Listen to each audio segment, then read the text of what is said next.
Good afternoon, Lions.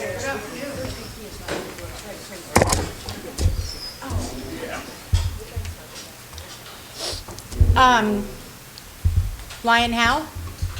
Heavenly Father, thank you for this beautiful, gorgeous, warm day.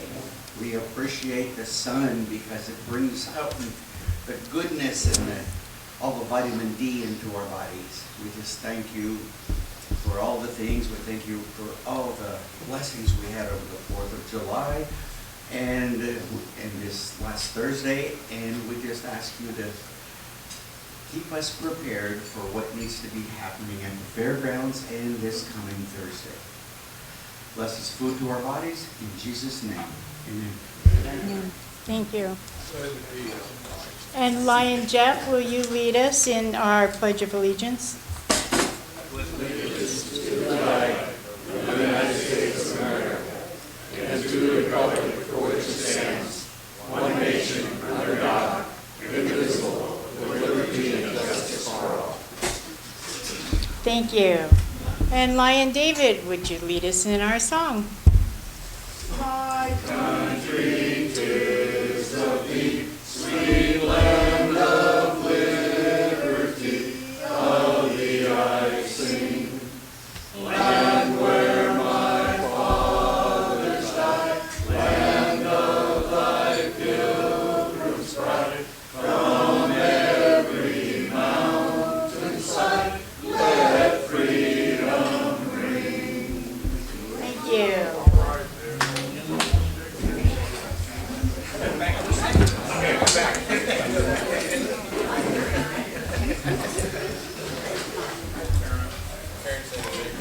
Huh?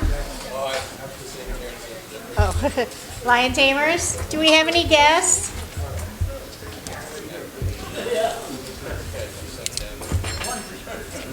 Here, fellow Lions, we have 3 gifts. Kale. Yeah. And we will let our program chair introduce our speakers. Thank you. Thank you.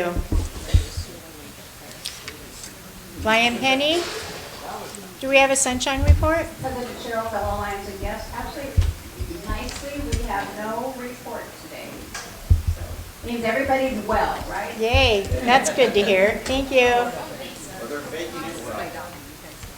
Okay, tail twisters, go ahead and start your happy bucks. Hey, well, let's wander along here. See what see over here.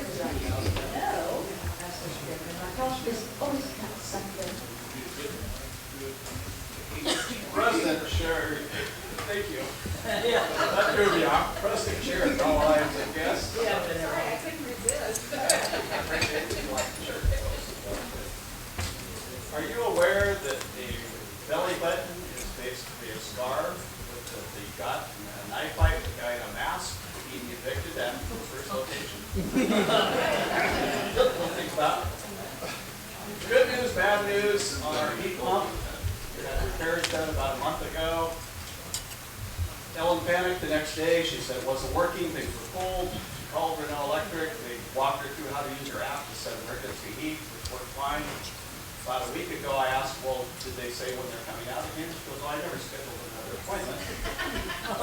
So I went down, scheduled another appointment with Renault Electric, and then asked her to turn off the emergency heat so I could kind of figure out what's going on. She has the app, I know. She went through that. Well, it seemed to be working okay. The Renault tech came out and said, yeah, everything was fine. She just had the app set wrong to start with, so it didn't heat up early enough in the day for her.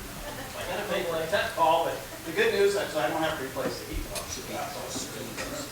I enjoyed hosting my poker group Saturday. It was fun to get everybody together. I know 4 of the members of our poker group were also members of Pioneer Lions, so that's always good. It wasn't me. I lost my $5. That's the big stakes we play. I turned for $5 for $8.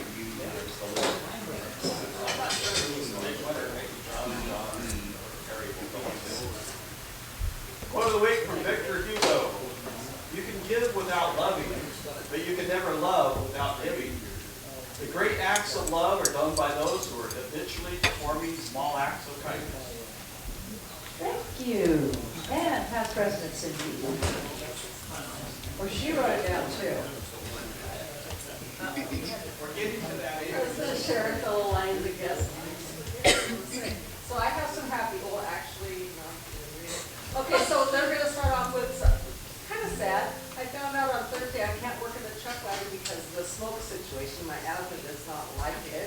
I had to give bunches, go to Peace Health, you get a rotating doctor every 3, 5, 6 months, you get a new doctor. Well, this new one I have wanted me to do some blood work to check my thyroid. Well, that came back fine, so did my blood sugar, but then they found out I'm anemic. Very anemic, so now I gotta go in and get a PICC line done again and have an IV to get me healthy. So I'm having an extra back for a while. And I have really exciting news. My garden, I've got one tomato that's turning red. And I'm gonna start canning next weekend, not this weekend, but next weekend. Well, I'm one ahead of you. I have a zucchini. Yeah. One zucchini. One zucchini. Hello, past President Lyon. I got a happy dollar and I didn't write it down my list, so I will do myself a lunch. Hey, I'm leaving tomorrow. I'm not coming back. Going on a cruise. And I'm not following Dwayne purposely, but going to Alaska. So, yeah, hope to see some bears. Take me with you. He wants to see some bears. There. Okay. The law for money as usual. Oh, PCC, Lyon Health Moment. Hey, thank you very much. President Sharon, fellow Lions, a guest.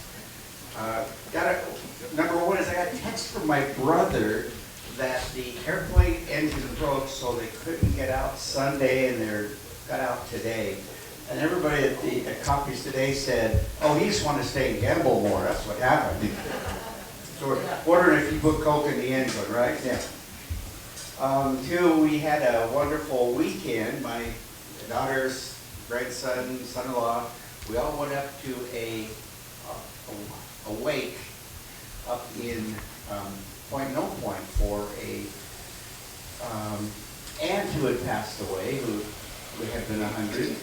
And I got to tell you, I'm really happy in the part of the family that I am, because there was so much drama going on about who gets what and where. And as we're walking out, there's these two guys I've never seen before in the garage going through stuff. And I'm going, okay, something's not right here, but I got to get out of here fast. Then my son-in-law the next day went to the antique airplane fly-in over at the Kelso Airport. Anybody else go to that? Yeah, Mike. That was really interesting. It was, you just watch them fly over you. Obviously, we had a nice time at Mike's daughter's funeral, and you know, Mike, as I said there, these Lions are here for you whenever you need us. And the final one is, I'm really happy to be here. You done? Are we glad that we're happy you're here? As long as they gave us money, I really don't care. Mary. Oh, I am so sorry, Aaron. I'm Karen. It's okay. Never bang on her or whatever. That's okay. Sorry. President Sharon, fellow Lions and guests. I am so happy to see Montana and Rachel here with Perry Ann, that these women do so much. They are just, I can't even say enough good things about them. They're just amazing women, so I'm glad they're here. Thank you. Okay, last district of the President Sharon, fellow Lions and guests, I got a couple of thank yous. I want to thank Jane and Darlene for all the goodies they brought for the after service get together. I'd like to thank Dwayne for filming it for me. And I know this is hard to believe, but I want to thank Al for the kind words he had at the service. Still kind of unusual, right? So I'd like to thank everybody for the cards and messages of support.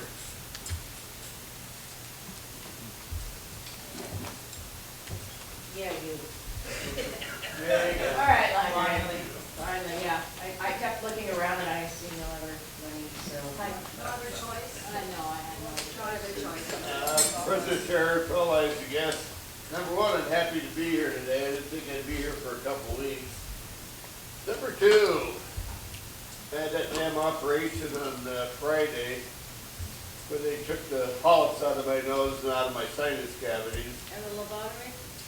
They didn't quite get that far. That was prior to that. Anyway, I found out that hydrocodone garbage. Hydrocortisone? Yeah, him too. I was on that for 2 days. I couldn't sleep. I itched all over. My legs are going bananas. So I switched to Tylenol and kind of doing all right. Kind of. Yeah. I could work the same. That's one way of finding out you're allergic to it. There you go, Derek. Let's get out those. Oh, sorry. Line Jeff. President Chair, fellow lines and guests, thankful that to have our guest Hale here today. As we've been working on getting together here for about 6 months to get it. So, very glad that you're here with me, so stay steady.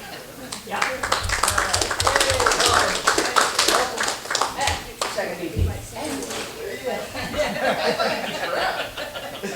President Sharon, fellow Lions and guests, a couple of really happy folks. I was able to see two of my daughters over this last weekend, and my middle daughter had her first bodybuilding championship in Sherlock, California, actually Modesto, and did really well. And it's just a whole different world. It's crazy. The show was amazing, and I don't have enough words to express how much admiration I have for the dedication. It's really cool.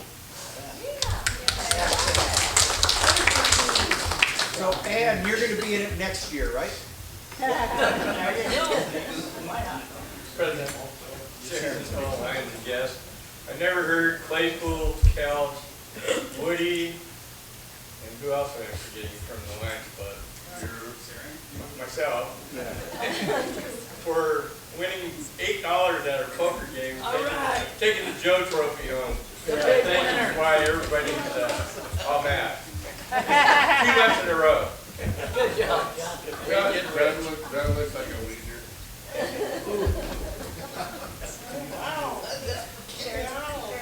So are you? Hello, Chris. Hello, Chris.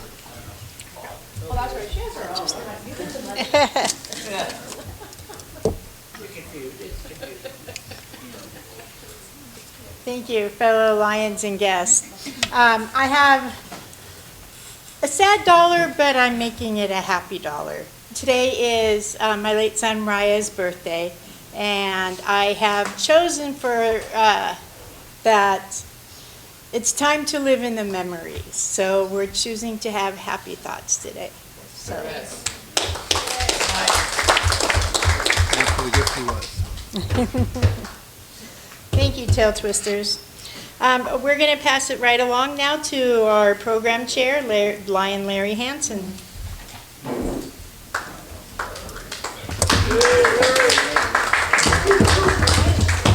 President Chair and fellow Lions and guests, I want to introduce our primary guest speaker, I guess, or secondary, I'm not sure. But she's the one that knows everybody, and knows everything. And I think all of you know her pretty well, Carrie Ann Patero. Yes, so I would like to introduce our guest speakers today. This is Rachel McLean and Montana Michael, and they are, thank you, they are who I work with at the Children's Justice and Advocacy Center. So they're going to talk to you about what it is that we do, and we have a slide to present to you, and I'll pass the microphone on to Montana. So, Rachel, you're about to be blinded. Oh, I'm gonna go stand. Yeah, Notice how Larry's moving. I'm to move. Thank you so much for having us. Before we get started, I just kind of wanted to get a feel in the room. Raise your hand if you know what and who CJAC or Children's Justice and Advocacy Center is and what we do. Can I raise my hand here? Yes. Awesome. Hopefully that number goes way up by the end of this presentation.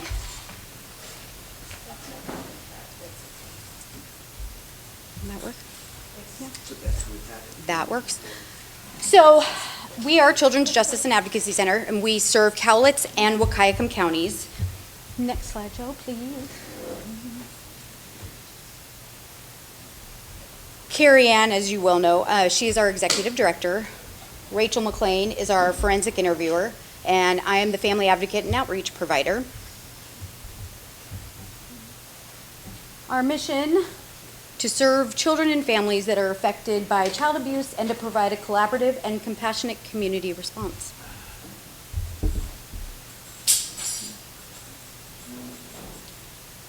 So what is a child advocacy center? You want to play that for me, please? Can everybody see that okay? A Children's Advocacy Center, or CAC, provides support to victims of child abuse. Without a CAC, an abused child may have to tell their story over and over again in settings that may be scary or where kids may think that they're in trouble. Then, families have to search around for the services their children need, all on their own. But in a CAC, a child tells their story to a trained interviewer who makes the process gentle on the child and finds the facts which are crucial to the child's case. Then, a community of professionals in medicine, law enforcement and child protective services, prosecution, victim advocacy, and other heroes work through the CAC to decide the best way to help the child. And CACs provide science-backed mental health care that heals kids from trauma and helps them reclaim their futures. This community of caring professionals rallies around the child so children have everything they need, all in one place, at the CAC. To find your local CAC or to sign up for updates, visit nationalchildren'salliance.org. So prior to CACs, or Children's Advocacy Centers, being even a thing across the country, the way it would work is if a child disclosed any type of abuse or there was any suspicion of abuse, law enforcement would be called, so child would have to tell their story to law enforcement, perhaps go to the hospital and have to tell their story to a nurse, the doctor. Then most often, if they knew who the offender was, they would go and do a sketch and have to tell their story to that person. So by the end of one day, that child had to tell their story to upwards of 10 to 12 adults. Fun fact, they found out that was more traumatizing to have to tell their story over and over and over. So enter CAC. It's where they come to our center or across the country, any child advocacy center, and they talk to someone like Rachel, a forensic interviewer who's trained in this, one time. Their story is recorded, and the people that need to be there to watch it from another room are there. We work alongside with law enforcement, prosecution, and DCYF or CPS if they're involved as well. Then that disc goes into evidence with law enforcement, and if whoever needs to see it has to go through them to be able to see it. Something that gives me a good visual of that is I want everyone to look to your neighbor and tell them about your last sexual experience. Right? Now imagine, right? Yeah. Now imagine you're 8 and you're telling this story upwards of 10 to 12 times in one day. So What somebody was like, let me tell you about it. And actually, I'm going to go do the next slide because I think it's this slide, so we can do that one.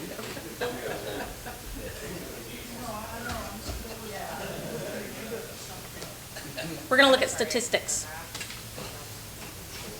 Okay, so some of our statistics, 1 out of 3 girls and 1 out of 5 boys will be sexually abused before they reach age 18.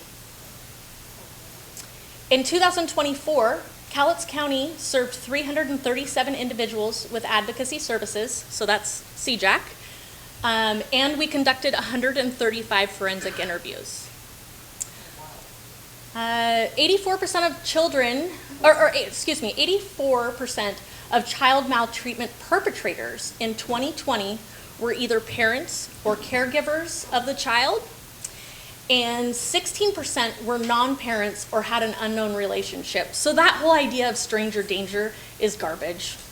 Like, it's usually a known person.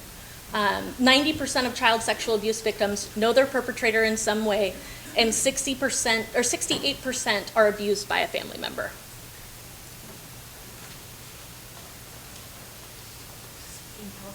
Oh, excuse me, I didn't read the last one. In Cowlitz County for 2024, sexual abuse accounted for 70.1% of our cases, with physical abuse coming in at 7.3%. So sexual abuse cases are the majority of the cases that we see at the CJAC.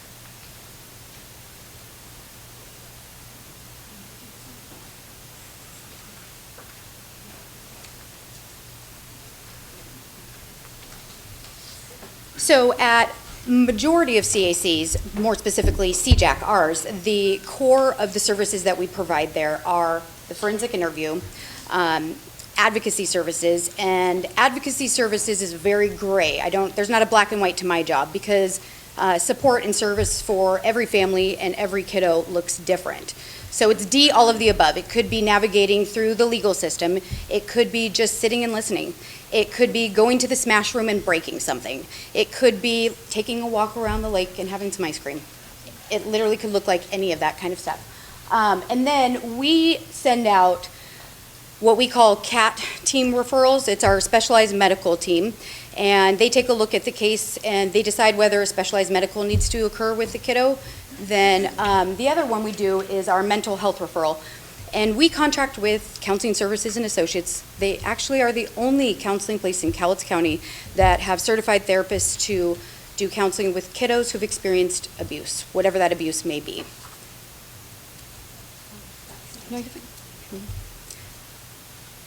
Oh, thank you. And then our multidisciplinary team, do you want to do that one? All right, I'm not good at speaking, but I'll try to explain this to you guys. So our multidisciplinary team. So we are an agency of 3 people, but what we do is we coordinate all of our partners that work on these cases with us. And monthly we meet together and we staff all of the cases that we have worked on to ensure that none of the kids are falling through the cracks. You would think that consists of a monthly meeting, but it doesn't. Coordination of our multidisciplinary team is actually a full-time job. Right, Carrie Ann? And so it has to do with a lot of scheduling, a lot of bringing people's minds together on particular cases so that we can do something called a critical case staffing.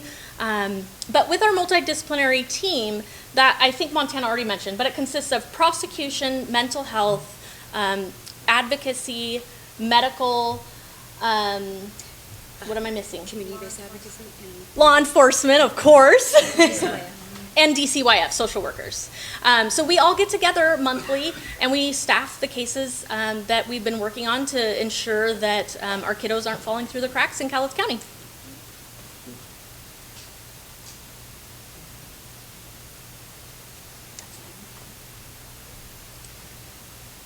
So the trauma-informed and child-centered approach. So every part of the CAC is designed with children's needs in mind, and that's from the trainings that we receive personally, but also when you walk into our space.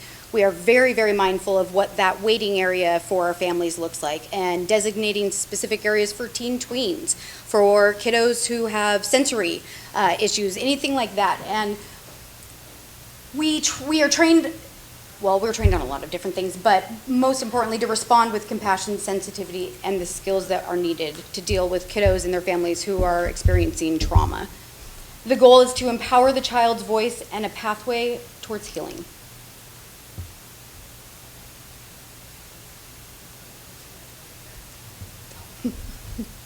So in 2024, Cowlitz County CJAC served 337 individuals with advocacy services, and I know Rachel already went over this, and conducted 135 forensic interviews with children.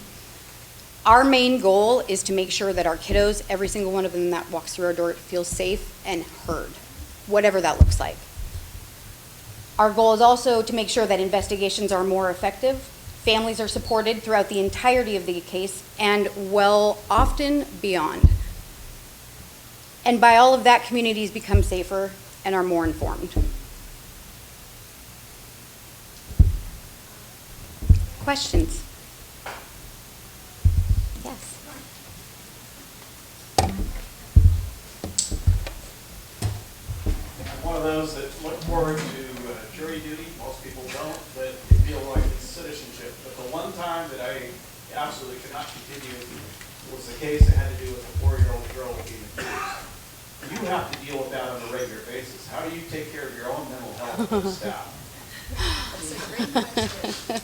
That is a really good question. I won't start with alcohol, because we all know that. No, we actually, we do put a lot of emphasis on our self-care and recognizing vicarious trauma, because you're right. We talk to these kiddos. Secondary trauma. Yes. And we talk to these kiddos every day. And so we are taking on their stories and hearing them. Personally, what I like to do is, first of all, I drive an hour and a half to work and back every day, and my drive is beautiful, and I get to decompress and let go of my day, and by the time I arrive home with my family, I'm ready to do family stuff. I also am very active outdoors. I love to spend time with my dogs, ride dirt bikes. I mostly wreck, but those are some things that I like to do. Montana, how about you? So for me, it is challenging. It is an ongoing skill that I'm learning, right? But for me personally, I'm a very visual, tactile person. So I have to visualize that my front door is my home, right, when I walk through it. And when I walk through it physically, everything from work stays on the outside. That's good in theory. Like I said, work in progress. But for me, right when I get home, I'm changing out of my work clothes, and I've already got my fishing gear in the back of my car. I go fish for a couple of hours before the sun goes down. That's my decompression time. And then we do a lot of staffing. We do a lot of, here's what's going on today with this case and why this is, I'm ruminating on this. Help me, help me, help me. Well, one thing to add with that, we have this amazing boss who recognizes that we take in these stories, and she has allowed us to have a flexible schedule. And when we're having a hard day, she tells us to go home, and there's no guilt. So I think that really adds to us being able to take care of ourselves, is that we have a director who really takes care of us. And advocates with the board for that too. Yeah, I totally second that. I think that would more than anything make the difference. If it was a 9 to 5, had to be there, had to push through it, we wouldn't be able to do the work we do. Yes. If the perpetrator is determined to be someone who lives in the home, a parent, a sibling, an aunt or uncle, or just somebody who's living with them, is that person then separated from the household once it's determined that? That is a great question, and the answer is potentially, depending on what that looks like, right? So if CPS is doing an investigation or law enforcement is doing an investigation and they've determined that the safety of the child is at risk, two things typically we see, they will either, the offender or alleged offender needs to be removed from, and they'll either have to move somewhere or figure it out, or they'll remove the child. So unlike Mark, I usually get kicked off juries anyway. The last one I was called on, I made part of the questionnaire. I couldn't be unbiased from an adult that was accused. I just could not be open-minded. But kind of a reverse question. Do you have any connection or any work with perpetrators, prosecution, prison, anything that you kind of breaks the cycle somehow? I 100% agree. Professionally, no. CJAC, we do not work or do any kind of support services or services in general for any alleged offenders.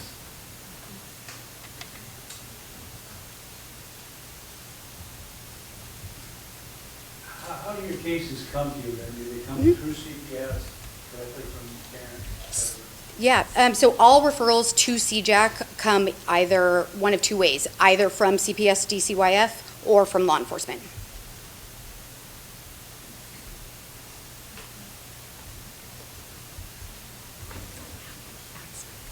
Are the schools involved in this too? Do they call law enforcement? When you say that, what do you mean when you ask that? Well, if a kid says, you know, my mom or somebody's abusing me, does the teacher go to principal and then call law enforcement that way? I understand.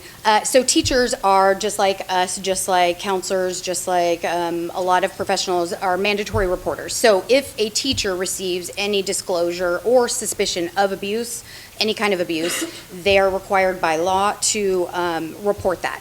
And they would report it to CPS or law enforcement. And then they would receive that information, then we would get the referral.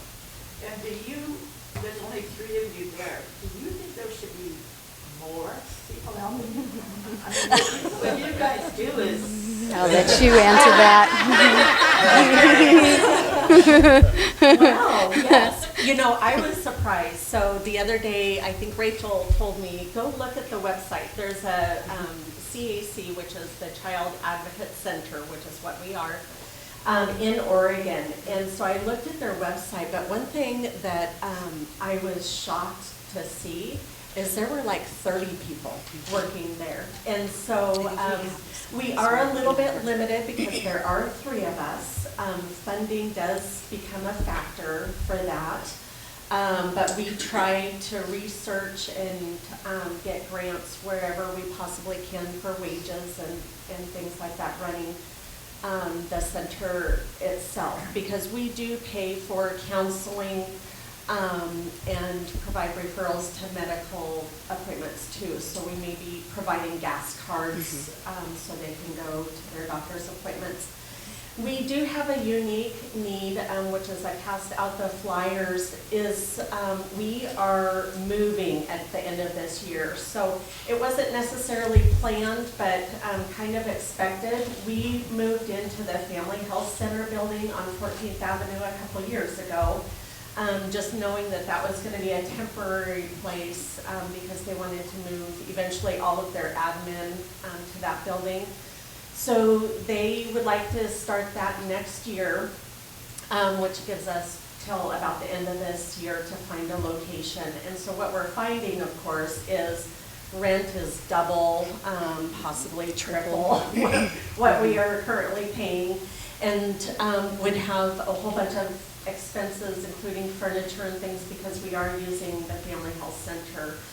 So we are asking you as well, is I understand not everybody can donate, but if you can share that information so we can get that out and get donations coming in. There is a QR code on that flyer, so they just have to use their smartphone to link to that. Any questions, let me know. But that will certainly help us with the move. We want to make sure that we have a safe place for the kiddos to still be coming in. So we're very particular at where we're going to go and are still looking. But so other than helping you with moving, are there volunteer opportunities? Absolutely. And what would they do? That is a great question, but it could be helping to table at a community event. It could be helping put together community resource packets that we hand out to every single family that comes through. Okay. Yeah. Okay. And what's it like working with a lion? Oh, Carrie.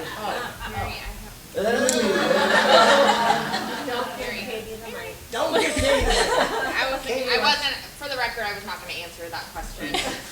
But since you have the mic, go I think ahead. everybody knows my stance on that. Other than this and that, okay. What about like snacks or blankets or stuffed animals or something that we can physically donate to? I appreciate you. Actually, yes. So when kids come in, more often than not, we find that they haven't had a chance to eat. So they're hungry, they're nervous. So we provide them with snacks. We have drinks. They also have the option, if they want, after they're done with the interview, before they leave, to pick out a stuffed animal or a fuzzy blanket. And so a lot of those things, printer paper, the operationals of what we do, there is just like everybody said, the 3 of us. We're very small, but we serve quite a few people. So I will make sure Carrie Ann has our needs and wants list, and you can get it to people. Maybe. Perfect.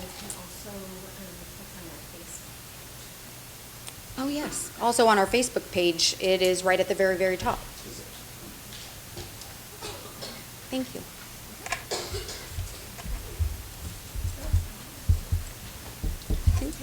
Thank you so much for having us. We really appreciate it.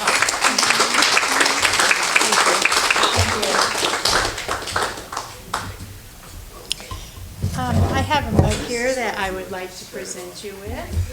For all the alcohol. Well, you know, stein, mug, coffee, whatever. Yeah. Thank you so much for being here. Call it what it is. You guys have to sign over this.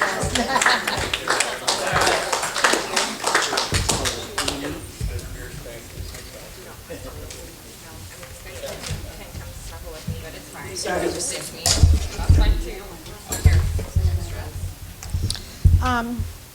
Bob, did you have any announcements? Oh. Sharon, could I go up you for a second? Oh, yeah. Sorry. We have another guest that I don't think got introduced because she Oh. came in after the meeting started. Okay. And her name is Connie, and I couldn't read your last name, I'm sorry. Okay, anyway, she's come in to check us out today. Welcome, thank you. We're so glad to have you. If you have any questions, just hit up one of us afterwards. We'd be glad to answer any of your questions. Okay, moving right along. Let's go on with some announcements. Bob? Lion Bob? President Sharon, the lines of guests. Thursday, we have another concert, prep stuff, Thursday morning. Next week, again, is the fair, Wednesday, Thursday, Friday, Saturday. So check out the schedule on that. One thing, Jane is going to add to the schedule, we're going to start cooking popcorn a little earlier in the day. Most of the stuff starts at 4, but we'll probably cooking popcorn starting about 1 o'clock, so that'll be added to the schedule. Other than that, I think things are going pretty good. Oh, Thursday morning, 9 a.m. for at the shop, yeah. Okay, thank you. I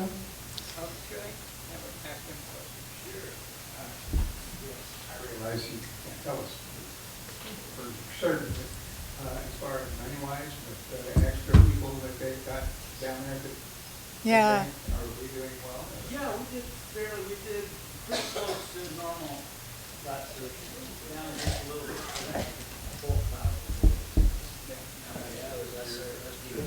The firework is the outdoor. That didn't be normal. Okay. I don't have any, oh, yes. Our Thursday night meeting is going to be for sure canceled this month due to, on other activities, we will be down at the lake, or is that week the rodeo? I don't remember. We have our next board meeting, that is going to be August 14th at Life Mortgage at 8 a.m. And I may or may not be here for the next 2 weeks because I have jury duty. So if you don't see me the next 2 weeks, there will be other people filling in. So if I don't see you next 2 weeks, you guys have a good time. And I'm not going to be signing up for anything because I don't know what I'm going to be doing. So I may be showing up at the event or I may not. I just don't know what I'm going to be doing for the next 2 weeks. So I think that's everything. So go ahead, Terry.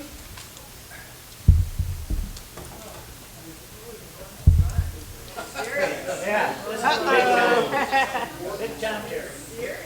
First person to walk up front, somebody's here. Thank you, Sharon, and Kill the Lions and Guests. I was award chairman. Nobody was there last week when we gave out awards, or 2 weeks ago, or whenever. It's been a while.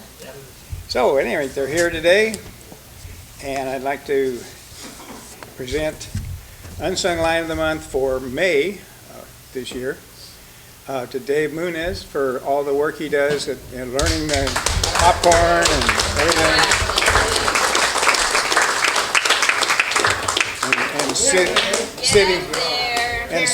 sitting with Water since it was Dan your Twist. month? There you go.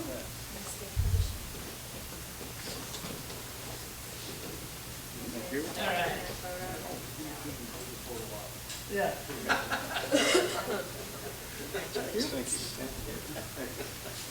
And one other unsung lion of the month. We had two, and this is a gentleman, or a lion, let's say. He's not really a gentleman, he's a lion. But we've had him in the club forever. And so you think that, well, you know, he's always here. He does his stuff, and you don't really appreciate it a heck of a lot. But anyway, Hal, for Unsung Lion of the Month, I don't know what you did to deserve it, to tell you the truth. I think he redid the orientation book or something like that. No? You did? Anyway, it was a big deal to do, and a big to do, whatever. An easy not to do.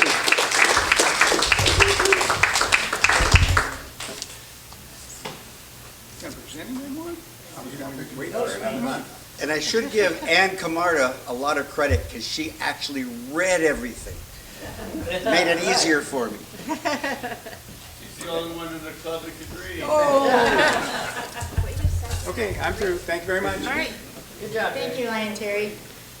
Okay, is there anybody else that has any announcements or anything? I forgot, we almost didn't do the tickets. We're baked good. We're not leaving without them. No, we're not. Okay, we're gonna start with the blue ticket. We have 6, 3, 7, 9, 4, 0. Whoa, that's me. All right. Miss Katie? All you do is spend it on the wedding. Okay, and while they're doing that, we will go ahead and go on to the red ticket. 404, 9, 9, 1. Karen, where would you like that to go? Just a little late on it. Alrighty, diabetes. Be sure and tell the treasurer that. Yeah, make sure you let the treasurer know about that. Yeah, of course. Okay, Darlene? Our baked goods? Oh. Jane today? Okay. I never know who to say. President, fellow Lions and guests. One thing real quick before these, if you are cleaning out linen closets right now, towels, wash rags, hand towels, the shop needs them. So Okay. if you're just gonna throw them away, send them our way. First pick goes to Bob Bradley, and whatever's left over goes to Help Home. Woohoo! Double winner today. Just what you need. And Katie got the king of clubs, so the pot lives on another week. All right, Lions, have a good rest of the week, and some of you we'll see on Thursday night. The rest of you we'll see next Tuesday. Have a great week. Thanks.